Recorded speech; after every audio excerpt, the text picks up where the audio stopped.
Baik Ibu dirahmati Allah. Dari perempuan-perempuan tadi itu yang dalam Quran disebutkan. Kira-kira menurut ibu-ibu, kalau saya kasih 4 tugas perempuan, lihat. Ada tugas dia sebagai pribadi, ada tugas dia sebagai istri, ada tugas dia sebagai ibu, ada tugas sosial. 4 nih, oke? Ingat-ingat ya. Ada pribadi, ada istri, ibu, sosial. Bukan begitu? Oke, kira-kira. Dari sekian perempuan baik yang disebut dalam Quran, saya bicara yang baik. Perempuan baik yang disebut dalam Quran, dari 4 ini mana yang dominan?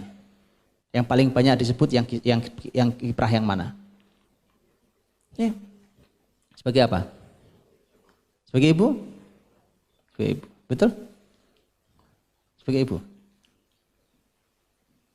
Kisah yang paling banyak disebut dalam Quran yang mana? Kiprah yang mana? Secara pribadi kah, secara istri kah, secara ibu kah, secara sosial kah? Kalau paling banyak, pertanyaan kedua adalah mana yang paling sedikit disebut? Sosial?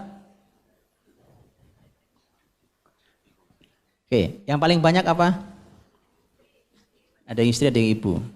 Gak ada yang pribadi gitu, gak ada. Itu karenanya perempuan harus segera bisa berpindah dari sibuk ngurusi dirinya sendiri. Oke, semua sibuk selfie sana sini, untuk dia segera berpindah pada tugas yang Allah sebutkan secara dominan. Paham maksud saya? Ternyata yang paling dominan yang disebut dalam Quran malah kisah perempuan sebagai istri. Kenapa istri nanti saya bicara? Kenapa istri? Karena ini nanti bicara tentang anak. Sangat erat hubungannya dengan pendidikan anak. Itu istri satu. Yang kedua adalah yang paling sedikit adalah kiprah perempuan di sosial. Disebut dalam Quran. Kenapa? Karena bukan tempat perempuan. Makanya mari berpikir ulang para sosialita. Ini Quran loh, ini Quran banget ya toh? Bukan saya cuma nyodorin aja. Para sosialita berpikirlah ulang. Kalau mau jadi anaknya anak emas. Betulan. Oke. Tolong dicatat gede-gede di tulisan itu. Ya, itu paling besar dicatat ya. Kan ini betulan, ini Quran ini, Masya Allah Qurani banget. Ini panduan pertama sebelum yang lain, sebelum saya bicara yang lain, sebelum kita masuki ke dalam. Itu betapa ketika zaman terbalik. Lihat ya, ini 4 nih. Ini 4 nih.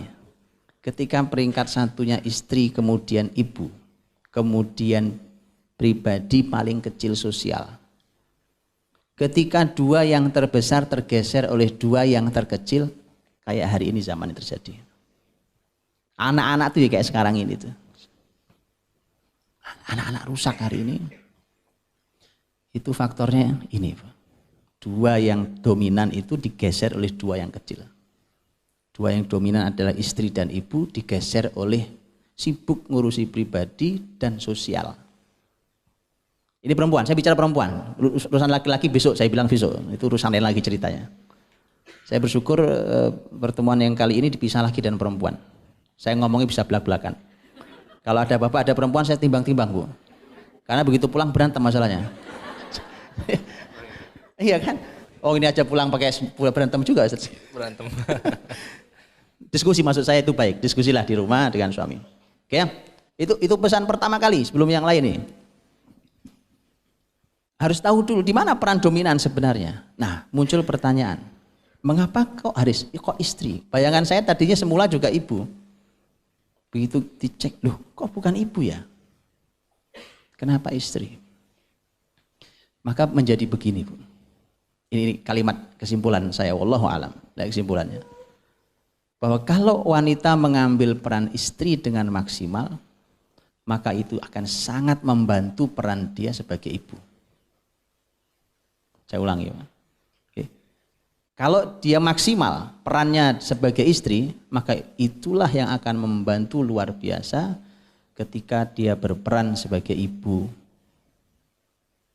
Kalau ibu itu kan ada anaknya, kalau ibu itu ada anaknya, kalau istri itu kan tidak ada anaknya. Atau ada anaknya tapi diurusannya dengan suaminya. Saya kasih contoh. Ini hebatnya Islam. Maka inilah ibu-ibu, selesaikan dulu urusan Anda dengan suami. Kan? Ngerti maksud saya? Tugas Anda sebagai istri, itu artinya pada suaminya, itu harus maksimal dulu, harus selesai dulu sesuai panduan syariat.